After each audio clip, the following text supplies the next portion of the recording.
Welcome to the Empower Podcast, the show where we discuss big ideas with leaders and change makers as we work to create a Mississippi where everyone can rise. This is Grant Callen. Thank you for joining us. You know, that introduction about creating a Mississippi where everyone can rise is not just a tagline. It's the mission of Empower Mississippi, and it shapes nearly everything we do. So when my guest today wrote a column titled, "To Save America, Restore the Right to Rise," I immediately felt like I had found a kindred spirit. In that piece, he argues that America's biggest crisis isn't primarily cultural or partisan, but it's economic, and it's rooted in the growing feeling that ordinary people no longer believe they can build a better life right where they are. And that argument cuts to the heart of many of the conversations we've had on this podcast over the years. What actually creates opportunity? Why do some cities and states flourish while others stagnate? How do you restore faith in institutions, entrepreneurship, ownership, and even upward mobility? And maybe most importantly for Mississippi, what would it actually take for a city like Jackson to become a place where more people chose to stay, invest, build businesses, and raise their families? My guest today is Josh McManus, an urban strategist and entrepreneur who has spent decades studying and working in the rise, decline, and revitalization of American cities, including Detroit, Chattanooga, Cleveland, and New Orleans, and now Jackson. He has worked with major organizations like Ford Motor Company, United Way, and the Knight Foundation, and previously served as Chief Operating Officer for Cleveland Cavaliers owner Dan Gilbert. Now he's helping lead an initiative here called Jackson Rising. Josh, welcome to the Empower Podcast. Hey, Grant. Thanks for the invitation. Happy to be here. Well, thank you for coming on. Been looking forward to this conversation. Tell me, what exactly is an urban strategist? Well, for me, an urban strategist is someone who has the high responsibility and good fortune to wake up thinking about places in their totality, starting with lifelong residents, for the long term. And that's important because if you think about it, there's very few people that actually wake up and think about the whole place for the long term. Our people who think about places in totality tend to be elected officials, and they tend to think on 2 and 4 year terms, maybe a little bit longer if they are incumbents and know that their reelection is inevitable. But there's very few people in any city that I've ever worked in and studied in who wake up and think about 30, 50, 100 years ahead and think about that for everyone, and think about it for the purposes of collective benefit for all. And how in the world did you get into this work? Completely accidentally. So I'm just a hillbilly kid who grew up mostly in North Georgia, and I had 2 failed attempts at college, and was getting back on track and actually got it right the 3rd time around. But as I was doing that, I took a job as a secretary. It was still called being a secretary then. That secretary's job ultimately reported up to a city council person in Chattanooga, and her name was Maybelle Hurley, and I call her the fairy godmother of Chattanooga's revitalization. And starting at 19 years old, I sort of sat at her feet, and she started teaching me about how she and a small cadre of leaders, folks from across many backgrounds, had kind of put their foot down and said, no, we're not going to let this continue to be the fate of our city. Chattanooga precipitously fell in population during the 1960s and 70s. sort of like Jackson is seeing right now. And this set of citizens and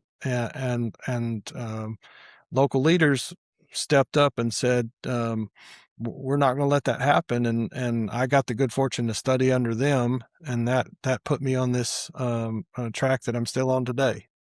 Hmm. And you're not an economic developer. You're not a construction guy. You're not, I don't think, personally invested in properties in some of these cities. Maybe you are. Like, help people put you in a box. Hmm. That's a hard one to do. Because I've just followed my passion and my intellectual curiosity, and I've done this work alongside a variety of people. So when it got started, the work was funded. The work I did in Tennessee, at first it was for an arts organization, and then that got the attention of small private family foundation, and then another private family foundation funded that, and that work went so well that I got recruited to Detroit. That was a collection of foundations. Some of them started to be bigger at that point, some that you'd recognize, the Fords and Kresge's and those sort of folks. um, but then I crossed paths with this, entrepreneur who was trying to, help be party to stabilizing his hometown of Detroit. And so then I went over into the for-profit sector, and I've done the same work the whole time: small philanthropy, big philanthropy, partnering with government, working for an entrepreneur, working for Fortune 500 companies. I still do work for Ford Motor Company and their Ford philanthropy arm. Um, so it's not traditional economic development. I call it whole place planning. So it's creating a whole place plan that's not just about traditional, the kind of drawing that urban designers do. It's about what's our story, what's our plan to transform our economy, what parts and pieces can we work on first that might be able to bring ourselves back. But I've worked with economic developers. I've been a physical developer. I serve as development advisory council on a lot of building projects. My business partner likes to remind me that I should have bought property in every city that I've worked on, because those cities have all seen a lot of revitalization and growth. And so, I have one child. He would probably be pretty well set up if I had, but no, I've just, I've done this work as probably social entrepreneurship. It's not been about making a pile of money, nor about amassing a bunch of properties. But it's been about trying to rebuild place. And it goes all the way back to where I came from. The little town in North Georgia that I grew up in was centered around a Goodyear mill. And if the mill was running, then, times were good around the holidays. And if the mill wasn't running, then times weren't. And I think it just set into my psyche at that time to try to understand this, know it, feel it, learn it, and be in a better position to try to do something about it. Hmm. Well, I want to get into your process and solutions a little bit later, but maybe let's sit with the problem for a second.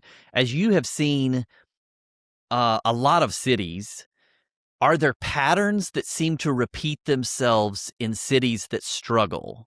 How do cities get into the problems they are in today? Yeah. I think that, in our studio, there's a small set of rules. One of them is fall in love with the problem, not the solution.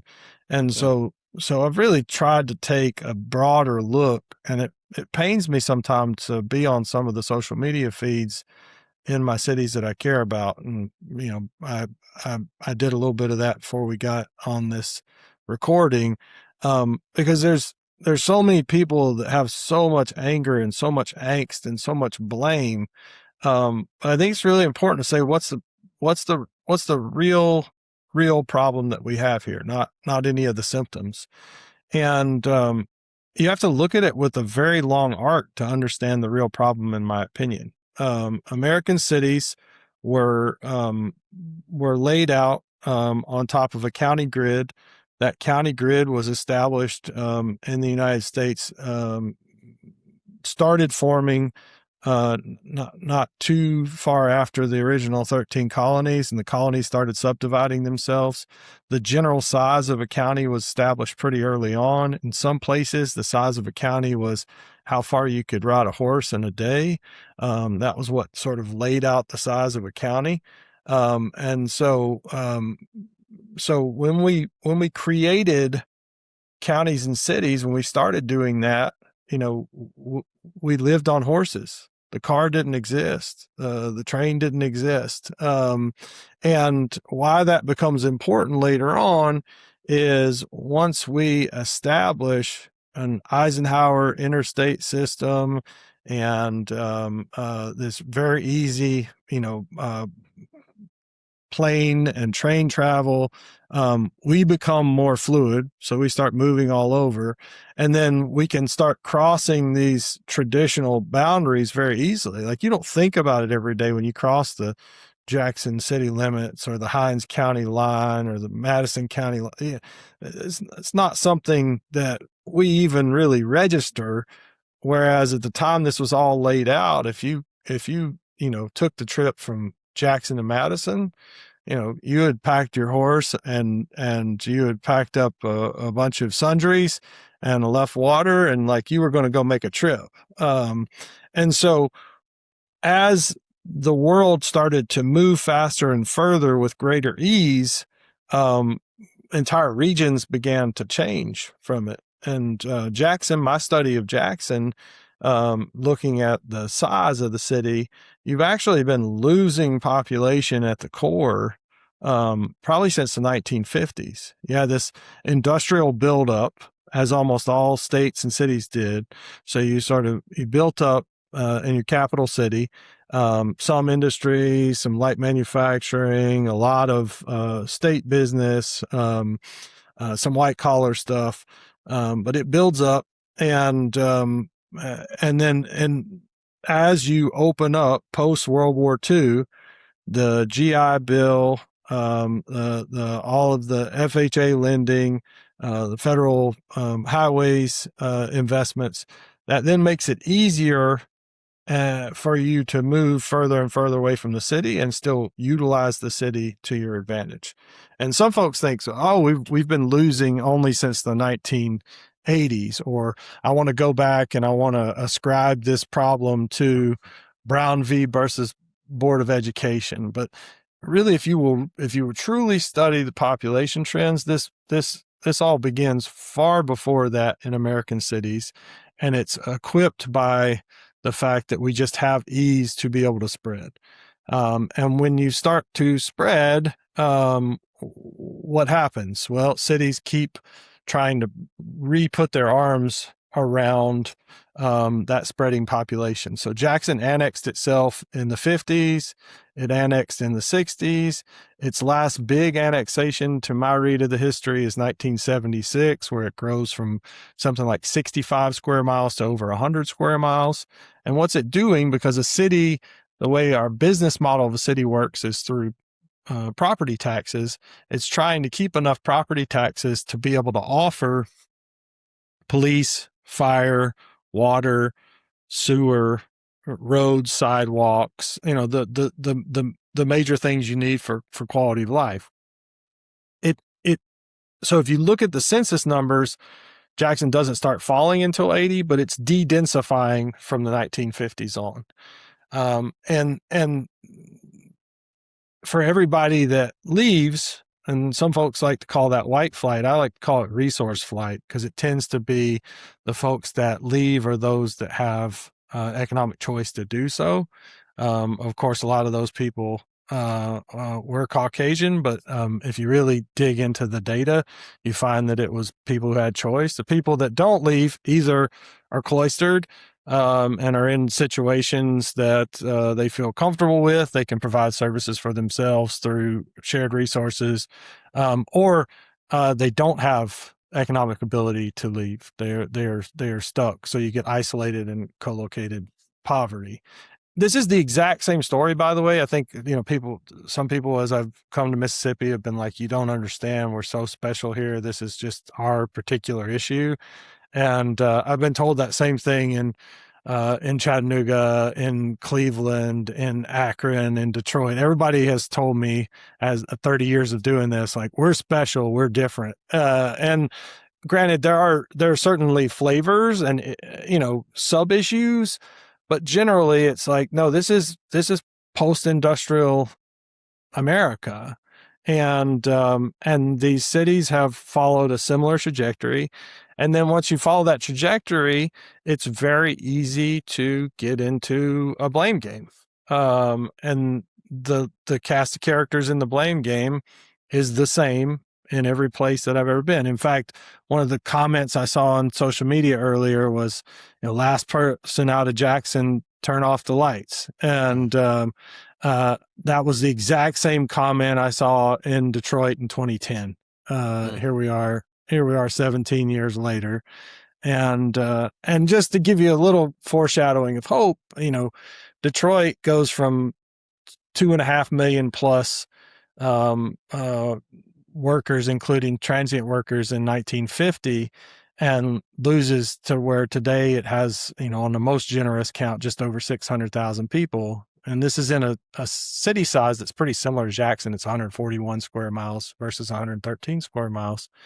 But Detroit in 2024 saw the stopping of their population loss. So they hit the bottom. And I was on the phone with Akron 2 days ago. Akron did the same thing from about 1953 until it looks like, I think it's Wall Street Journal is there visiting right now, but they think that they're hitting the bottom of their population loss. And so think about that. 75 years of economic transformation that comes from the long tail of the automobile, the plane, the train, and all of the ensuing benefits technologically that we get afterwards, the Eisenhower interstate system. And it's hard because we digest them so slowly that you want there to be, one answer as to what caused this. And especially in a time where you're losing the right to rise, which is the thing I care so deeply about and that we care so deeply about as a company and as a studio, then you really do want to find somebody to put the finger on it. And like, I'm going to blame this on white leadership. I'm going to blame this on black leadership. I'm going to blame this on people inside the city. I'm going to blame this on people outside the city, and on and on and on. I'm going to blame it on the corporations. I'm going to blame it on the unions. Like, I have heard every description as to who's at fault. And my long answer is it's very complicated. My short answer is everybody's a little bit at fault, and nobody is so at fault nor still alive today that we can hold them accountable. And so the only question left for me after that is, now what are we going to do about it? Here we are. Now, what are we going to do about it? Well, so at Empower, we are unapologetically pro-Jackson because our mission is the state of Mississippi, and Jackson is such a critical part of that. Jackson is our capital city. It's really our only city. I mean, we have other small cities that would call themselves cities. Jackson is our only urban center. And it's so important to our state economy, to tourism, to all kinds of industries. And yet, I talk to people all across the state who have really given up on Jackson, who aren't sure Jackson is salvageable. I think it's salvageable. I know you do. What gives you so much hope that Jackson is savable, and not only savable, but has real potential? Yeah. Well, I want to lead into this one saying that, I think almost all of us understand that a body can't be healthy without its heart. And Jackson is the heart of Mississippi, both, geographically, topographically, economically, culturally, and sort of politically. Um, and guess what? Mississippi is the same for the United States of America. And the same thing is kind of tossed around in the American national zeitgeist about Mississippi, Louisiana, and Alabama, right? Which is like I don't know how they'll ever catch up. Um, Sure. and we Yep. get rather defensive about that, right? Those of us that care about Mississippi, Louisiana, and Alabama are like, don't write us off or out.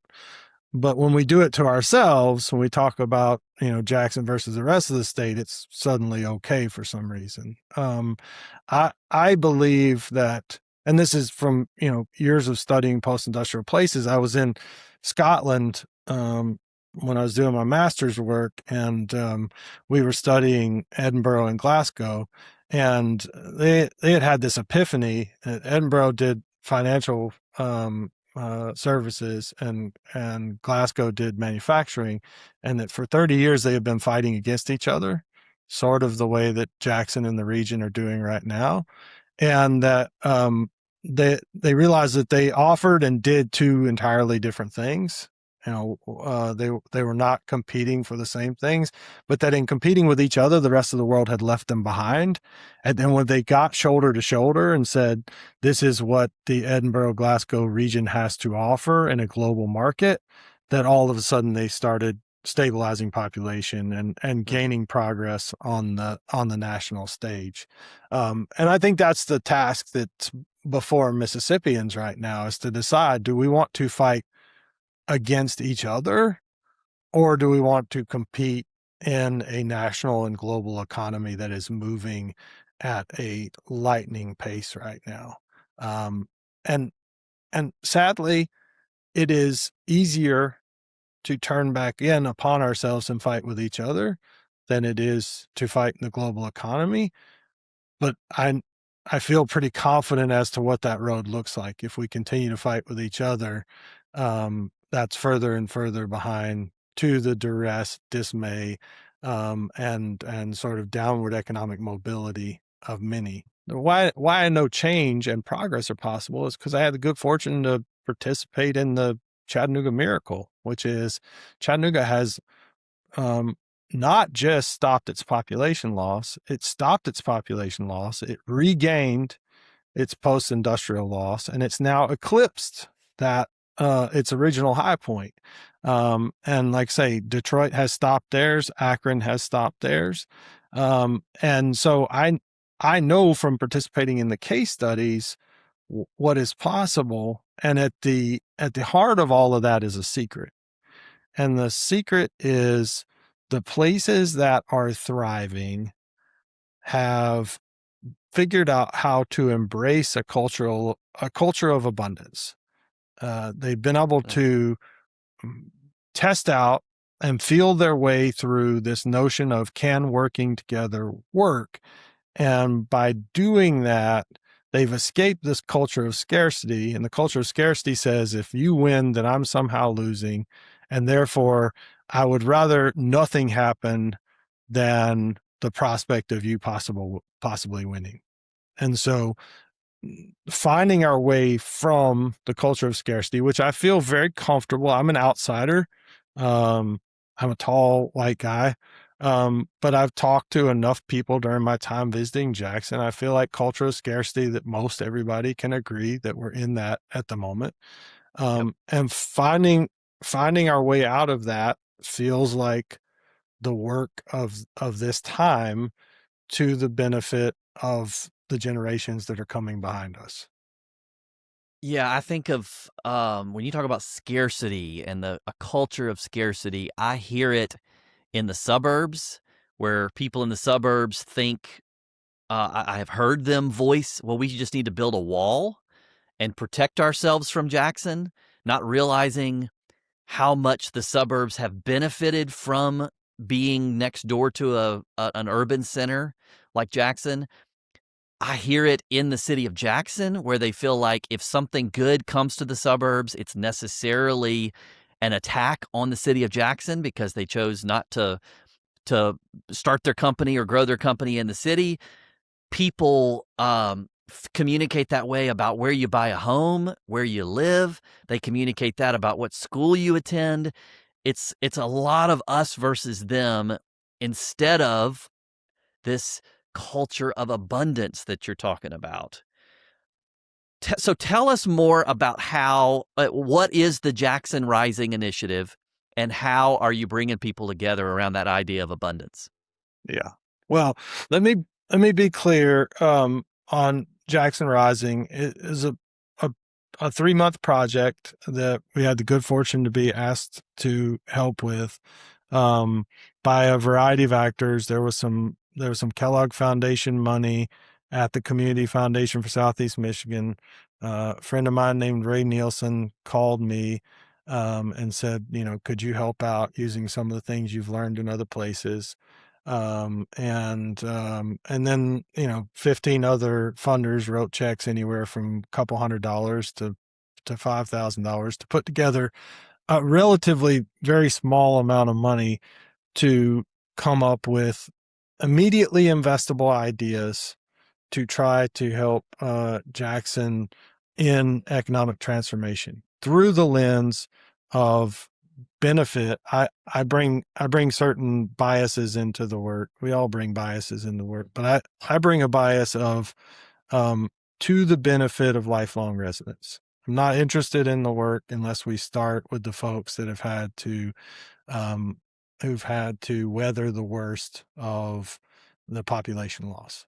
And so Jackson Rising involved there had been I know you had Mayor Horn on not too long ago. Mayor Horn had 8 campaign promises that he brought through his election. He was also an instigator of saying we need these investable ideas. We took his 8 campaign promises. We realized that there had been other issues pop up, things like blight, infrastructure, public safety.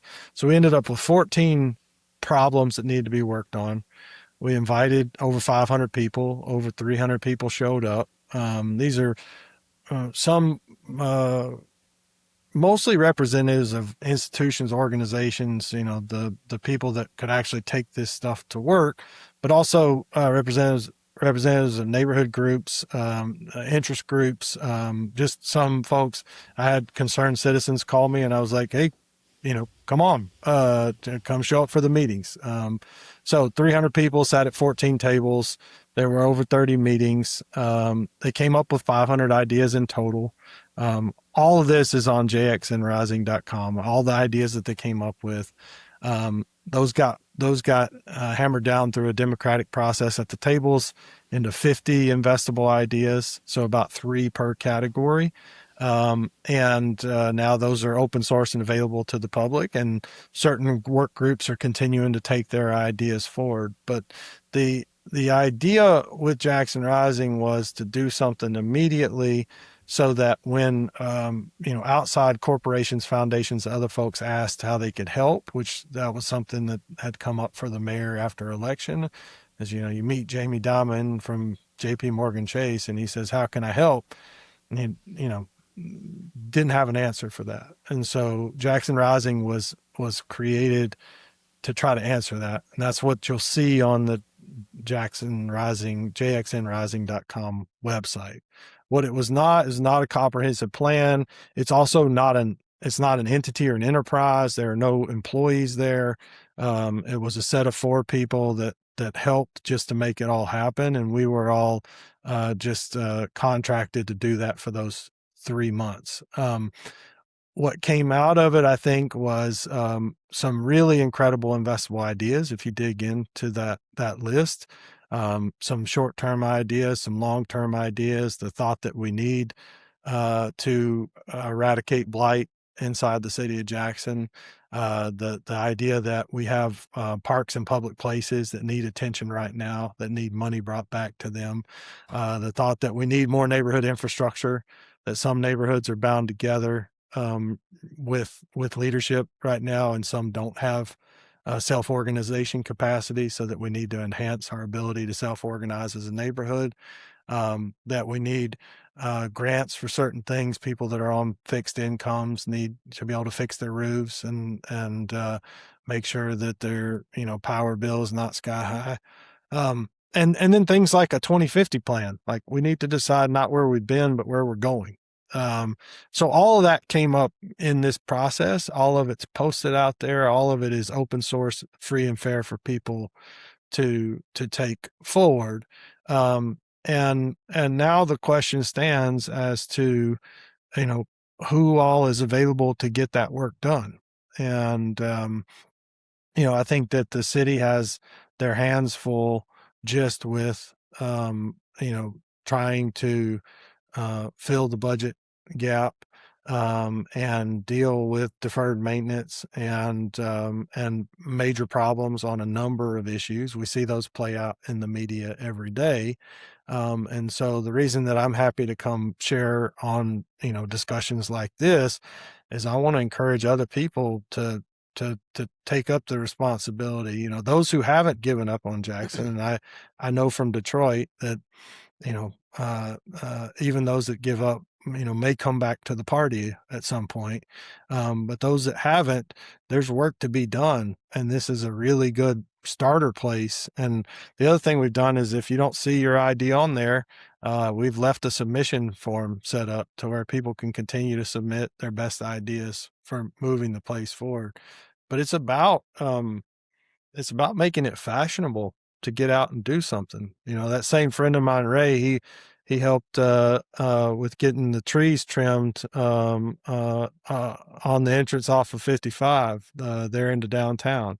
And he's standing out there working with these tree trimmer guys, and I'm like, that's what leadership looks like, is making sure that the actual hard work gets done, not talking about it, not postulating or posting on some sort of social media platform, but have you picked up a 5-gallon bucket and picked up your street? Have you,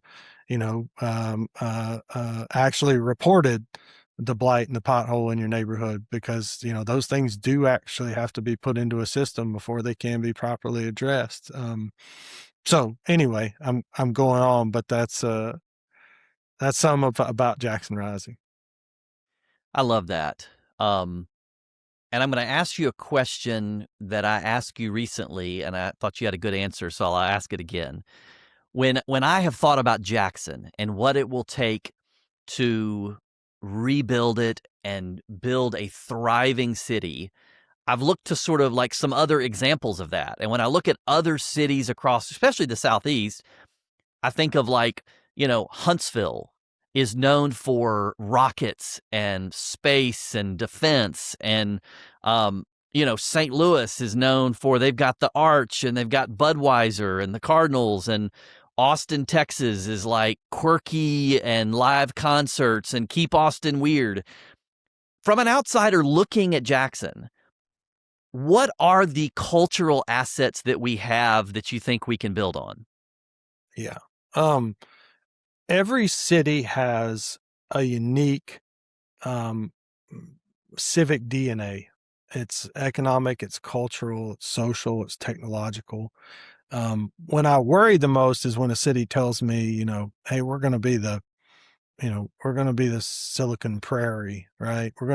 We think we're going to be Silicon Valley, but, here in the Midwest. And I've never once seen that work. But what does work, is what's happened in Chattanooga, in Akron, in Detroit, in a variety of other places, all through the Sun Belt, which, that's another thing for us to remember is, just to our north and to our east, the South economically is crushing it right now. I mean, the net inbound people and dollars, well, not just to our northeast, to our northwest as well, like, Texas, South Carolina, Georgia, just going gangbusters right now because I think they've tuned into their economic DNA. So when I look at Jackson and Mississippi, what is our economic DNA? What is our cultural DNA? What is our social DNA? From an economic standpoint, Jackson and Mississippi are the crossroads of America. So, that 20 across and 55, and more or less you can get anywhere in the country, in a relatively easy, from a transpo logistics standpoint, time frame. You also have the connection to the Gulf, which is, global shipping waters. Along those highways and byways, you also have dark fiber. So that's where all of this data that now runs not just the country, but the world is interconnected. We are becoming, because of all that dark fiber and because of affordable energy and because of affordable and ample water, we're becoming the back office for the next technological revolution that we're going through. So we don't just have the fiber, we also are going to have the compute horsepower. And this is not a debate about additional data centers. This is just in what's already known, and is going to happen. And so we're going to have supercompute capacity. We're the crossroads of America.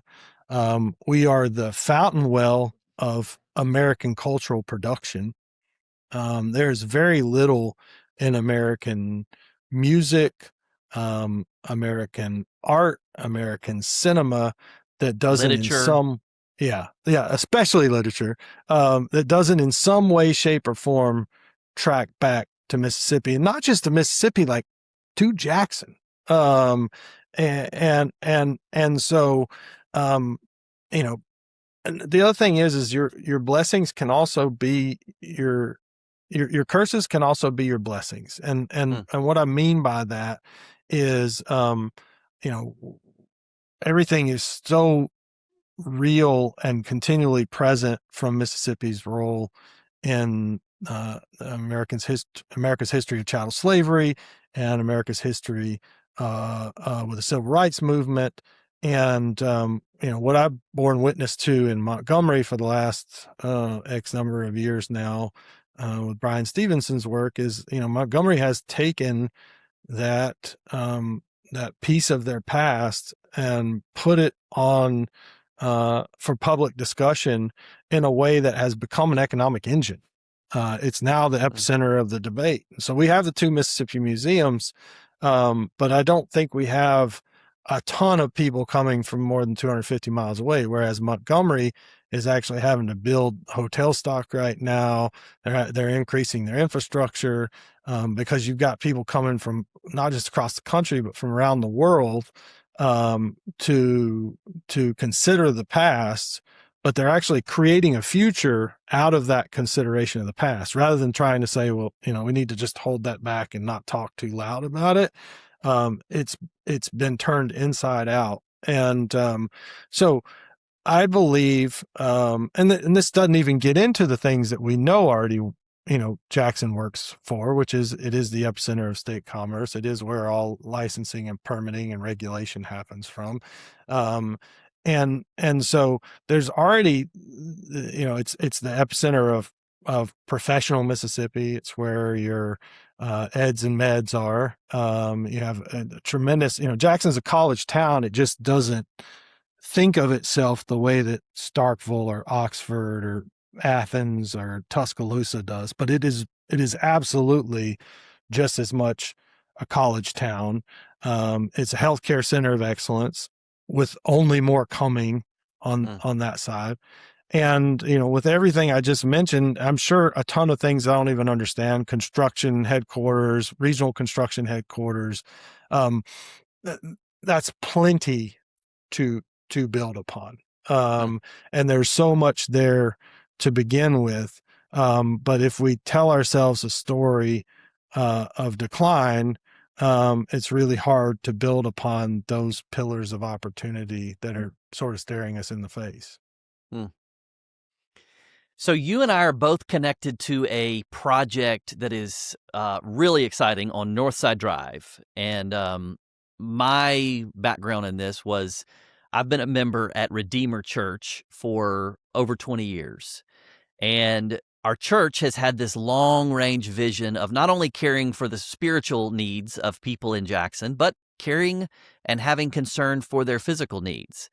And that led our church about 12 years ago to launch the Redeemer School, which is a K-8 urban Christian school that's really unique in that it's designed for it's designed to be affordable for working families. So through donor support, instead of primarily tuition support, donors support the cost of the school, and most families pay about $50 a month in tuition.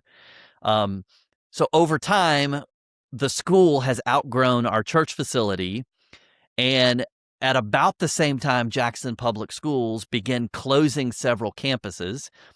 Redeemer purchased the old Chastain Middle School property on Northside Drive. Used to house 1,400 students. It is a huge 20-something acre facility, and it's now being redeveloped so that the Redeemer School and other community assets can be housed there. How did you get involved in that project? What are you most excited about that? What is that project going to mean for the city of Jackson? Yeah, absolutely. So the way we work in our studio from a theory of change standpoint is we believe you can make change best through working from the grassroots and the grass tips. And if you think about it, that's sort of where the action is in the growth of a plant, right? At the tips is where photosynthesis is happening. It's where sun's exchanging, turning into energy. And at the grassroots is where all of the water and the hydrogen and the nutrients are coming and going from the plant. And so most people, when they want to make change, they would focus, more in the messy middle of that plant, which is important structurally, but it's not the best place to make change from. So we like to work on two things. One, which is whole place planning, which is a lot like what Jackson Rising is. So you think about the entire 113 square miles, and with the finite time and finite budget and a bias towards lifelong residents, what might you do to be able to do the most help to the most people with the limited resources that you have in order to turn the ship? Because if you turn the ship, then you get more revenue, then you really get some options and making more accelerated change. So we work on whole place plans. And then the grassroots piece is we want to go right into a neighborhood and typically work on what I call an architectural albatross, which is something that's too big for a family to fix it up, right? Family can buy a house and say, all right, we're going to cut the grass and we're going to put a new roof on this. But once it gets much bigger than that, there's a very small set of people that are willing to work on something the size of Chastain School. That's 22 acres. That's 113,000 square feet. And as we know, Jackson Public Schools have been losing a lot of students because of this population loss. These Jackson Public School sites exist not just in this Broadmeadow neighborhood. They exist all over the city of Jackson. And we're going to need to figure out what to do with them, because if they go to blight, they are major detractors from quality of life, from property value, and they tend to become sort of epicenters of crime. And so we were so happy to meet the Redeemer congregation, to meet the Redeemer school folks, and to sign on to the reimagination of that campus, because as we like to say, heaven is in the details on these things. You've got to take this thing that used to hold 1,400 students, and Redeemer School right now is growing, but it's at 125, and it'll grow to hopefully 175 soon. But that means they'll take a corner of this campus. And then there'll be opportunities for others. We've got this gymnasium, which could be a major asset to not just the neighborhood, but to nonprofits. Folks like YMCAs need access to that kind of facility. We've also got this incredible 900-seat auditorium that other, dance companies and arts organizations could use access to. And then we also need, a little bit of a downtown Broadmoor, because, you've got a few things up there at Northside and 55, but you don't really have a full, downtown. You don't have a place that you go sit down and, have a cup of coffee. You don't have a place that you go to the barber shop, have a conversation, get a haircut. And so breaking this building down from what it was, which was one big thing, into a number of little things, is the work that we're doing there. And I just couldn't be more excited by what's coming out of that planning process. We've had friends from the neighborhood in, we've had your fourth, fifth, sixth, and seventh graders in recently from the Redeemer School. We've had leaders from across the community come in to share their insights and also to share interest in possibly having space inside that school.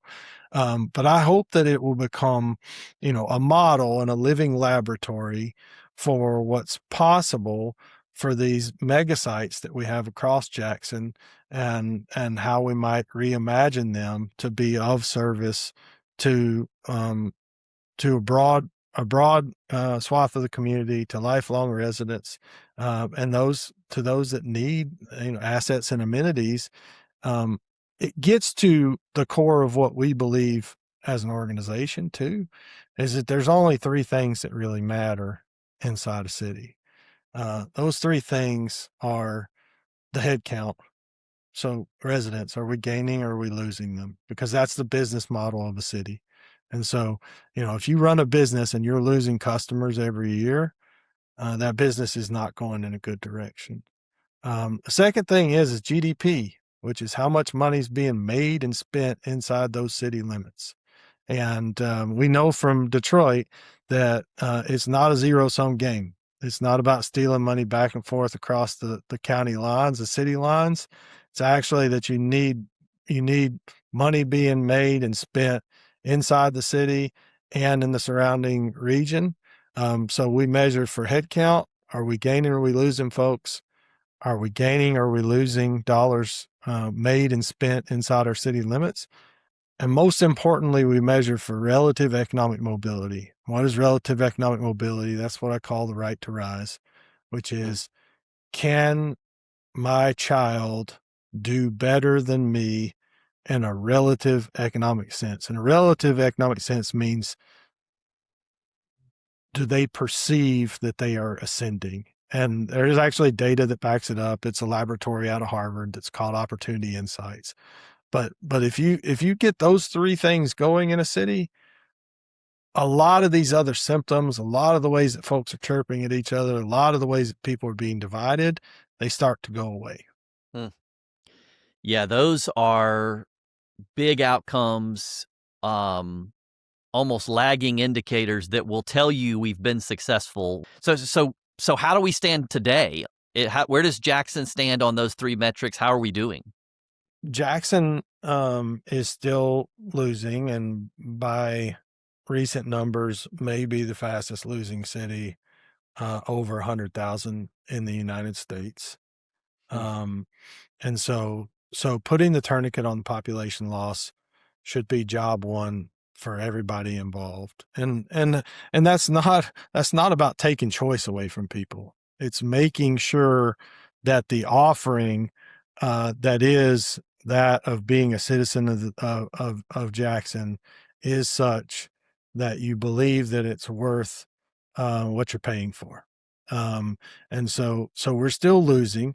Our GDP is compromised and declining because we've seen the loss of too many businesses inside the city limits.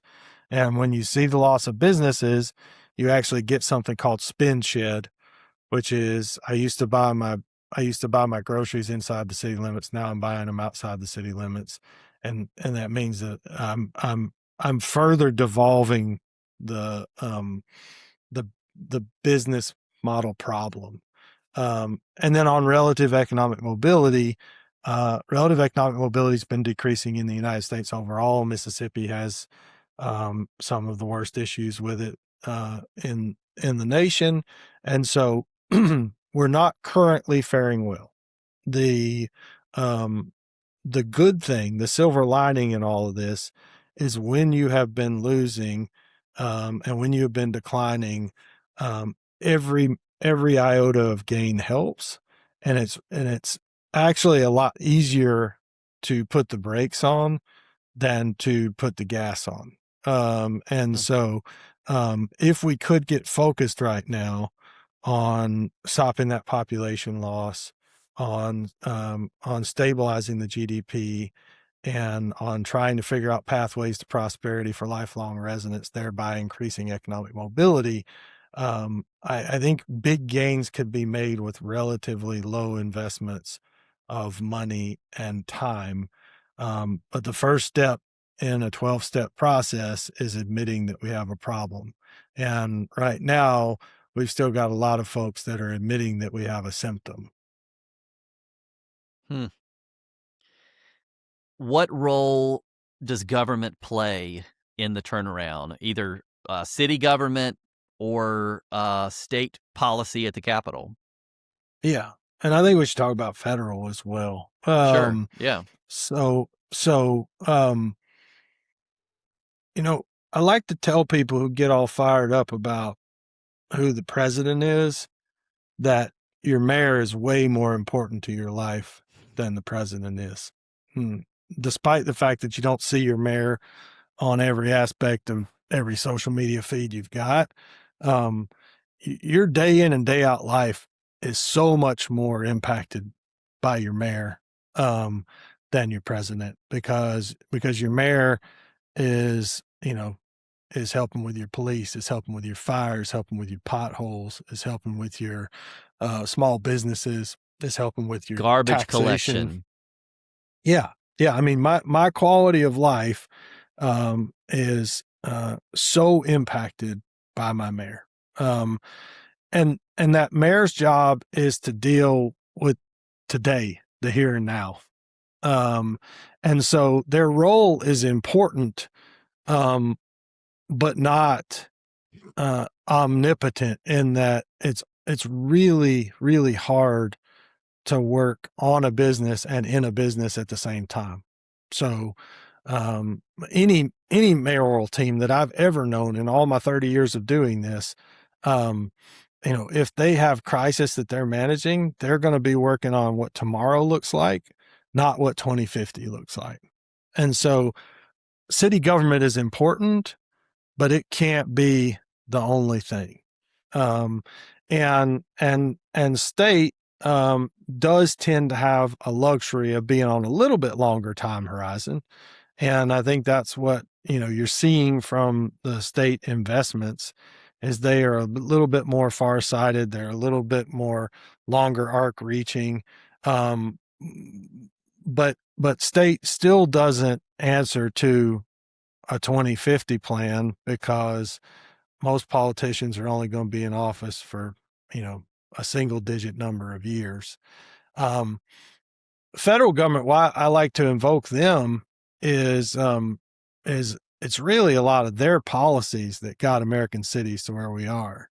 And there was a moment in Detroit where somebody, when we were going through municipal bankruptcy, and the question came up of like, what do we do? And I'm like, yes, we got to go talk to the feds because this is the largest de facto military base ever created on the face of the earth that just wasn't properly decommissioned. The two arsenals of democracy came through Detroit, and through public-private partnership, through the military funding private companies, we built up all this stuff. We built up these factories, and then when when world wars were over, we were like, okay, that's good, and we sort of let it slowly decline and decay.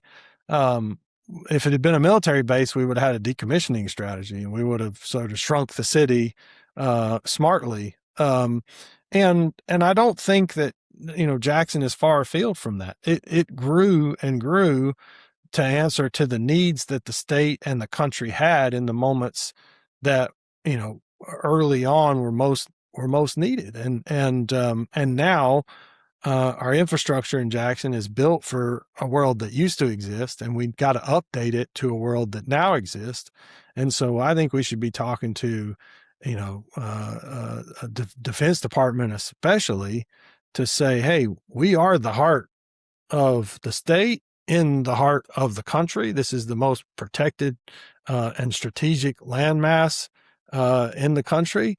And it just so happens that, our senator chairs armed forces, and guess what? The defense budget in the United States is our largest spend. If we could overlay the spending of our defense budget with the restoration of our most important places, that to me is true economic might and power. So they all have a role to play. What's missing right now is public-private partnership. And in Chattanooga, we had something called the River City Company, which was a public-private partnership, forward-looking economic development entity for reimagining downtown Chattanooga first, but ultimately all of Chattanooga. And when I got to Cincinnati, we had 3CDC, which was doing the same thing in the Over the Rhine neighborhood in Cincinnati. And when I got to Detroit, it was the Detroit Economic Growth Corporation. And when I got to New Orleans, it's something called GNO Inc.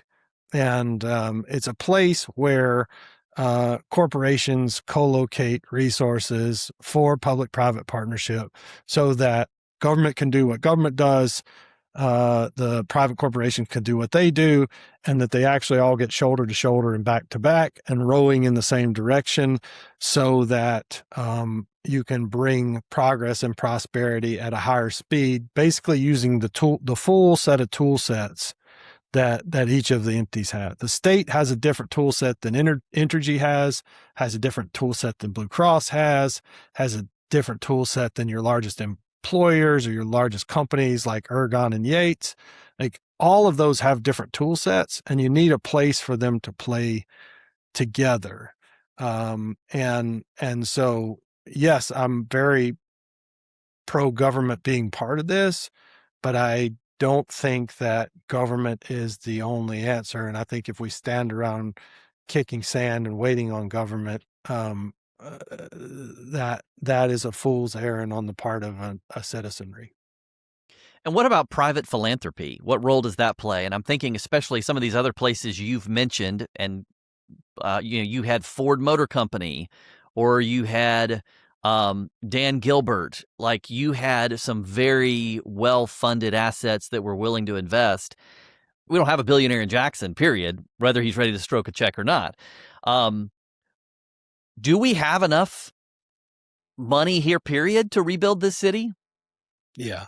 My outlook is that the private philanthropy money should be the most risk-oriented money on the table. It should be the money that you try the things with, because it's not the people's money. The people's money is the most precious. It was collected from the people out of their hard-earned paychecks. And so government money should be only moved into programs and services that are pressure tested, tried and true, and ready to benefit the citizenry from which the money was taken from. Private philanthropy can be the risk capital that does the testing, does the research, brings in the best thinkers, gets the best ideas so that the people's money can be spent in ways that are efficient and effective. To the question of, do we have enough? Actually, I've been meaning to do this, and I wish I'd done it beforehand, is like, billionaires per capita.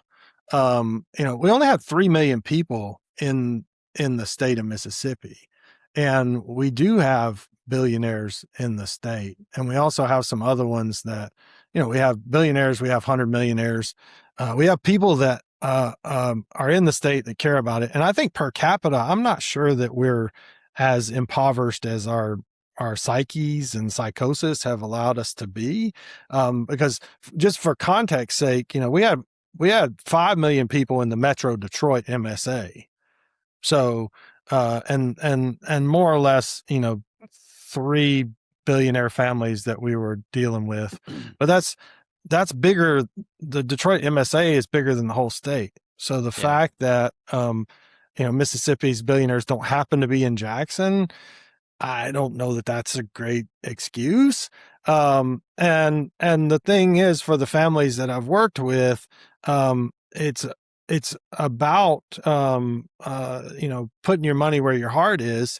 But it doesn't have to be a martyr's mission. And so you can actually invest in ways that have returns associated with them. You just have to be willing to take a little bit of risk and use the bully pulpit and believe in your home state, in your home place. And I really would say again, I don't believe that a body can be happy and healthy without heart. And that's what Jackson is, regardless of what, symptoms you've chosen to believe in the past. I would just really encourage folks to reset their minds around this was done. This was done, as a business model gone bad. That business model was designed at the formation of the country. It led us to this place. What got us to where we are is not what will get us to where we're going. And we have to reimagine it together. And those that are in positions to be able to lead can and should. The other thing I would say is, in addition to the billionaires, you do have big corporations. You do have companies that have large number of employees. They have economic interest. And I believe that it's in their best interest for the city and the state to thrive. If the city reverses its course, and if the state, which is kind of like net neutral right now and starting to try to grow, if both of those see explosive growth like Texas, South Carolina, Georgia, um, that's going to be in everybody's best interest, including those big companies. And so the big companies should be investing. They should be co-locating, commingling funds in some sort of public-private infrastructure, plan and play, because it will lead to selling more of whatever it is that they sell. It's not Hmm. it's not just charity. It's the right way to run a business. Yeah. All right, last question. We're about out of time. If we get this right, this feels like an important moment for Jackson for a lot of reasons. Water system on the rise. I think crime is on the decline. We have a new mayor who I'm proud is really trying to bring a lot of ideas to the table. If we get this right, where could we be in 10 years? Yeah. So let's call that Jackson 2036 and Mississippi 2036. Um, we've all read about the Mississippi Miracle. And our reading scores are unimpeachably better than a lot of the rest of the country because we followed the data, we followed the plan. We didn't do what we thought was right. We did what we knew was right. Um, Seemed to get above and beyond the politics of it, at least in the execution that leads us to the data today.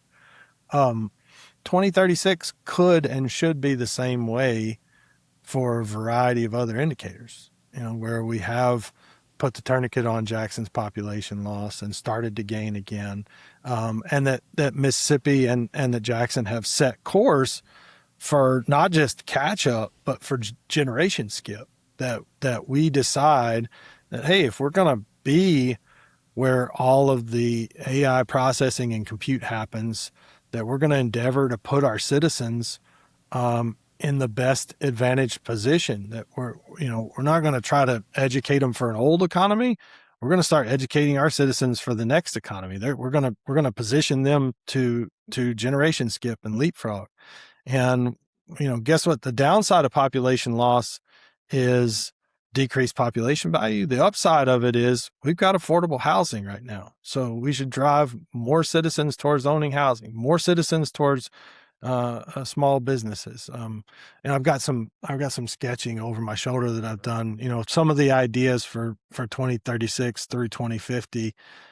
We should try to start 10,000 small businesses in Jackson, starting with lifelong residents. We should help people move into positions of ownership, own those businesses, own those houses.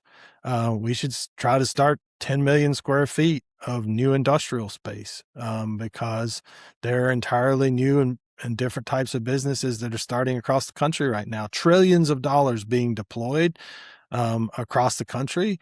Will we get to be in the middle of any of that? We should become a civil rights mecca. We should be a place just like Montgomery that people come to not just learn what happened here, but to look towards what the future is going to be based upon those things that happened. And most importantly, um, and I want to recount quickly to you, this I've got this passion project I'm working on right now about an architect named Samuel Mockbee. He's from Meridian, but his first office is in Jackson. And this guy was amazing. He was one of only three of the American Institute of Architects gold medal winners to ever come from the South. He won something called the MacArthur Prize, which is the MacArthur Genius Award, if you've ever heard of it. But he, like me, was also, kind of a hillbilly from nowhere. And he enlisted in the United States Army, I think in 1967. And he went to Fort Benning, and he was deployed with a group of 20 soldiers. 17 of them were black, 3 of them were white. And I never got to know Mr. Mockbee. He passed 25 years ago, but I sat with one of his students recently, and one of his students told me that Mr. Mockbee remembered vividly and recounted vividly being at Fort Benning, sitting on the bunk beds in the barracks and looking around, realizing that these men that he was enlisted with, when they got into the things that the Army will ultimately take you into, that was who was going to look out for you, that was who he was going to have to be back to back and shoulder to shoulder with. And in that moment, he recognized that racism was stupid. And, what I would love to see, in addition to everything that we've talked about, is that we stop fighting across these superficial borderlines of boundaries, get shoulder to shoulder, try to find the strength and courage to believe that we are better together and that we need to build towards something that has not existed. We can acknowledge everything that's happened in the past, but know that something better is only going to be possible when we go shoulder to shoulder, side by side. And so, we could build 10,000 small businesses. We could build some new buildings. But what we really have to build is a belief in each other. Well said. I'm so grateful for what you're doing. I am so high on Jackson. I do think Jackson is rising, and I love this conversation. Josh, thanks so much for coming on. My pleasure. Thanks for the invitation. Thanks so much for listening to today's episode of the Empower Podcast. To learn more about how you can get involved and we can work together to make Mississippi a place where everyone can rise, go to our website at empowerms.org. Please like or subscribe on your favorite podcast app so you'll be notified of future episodes.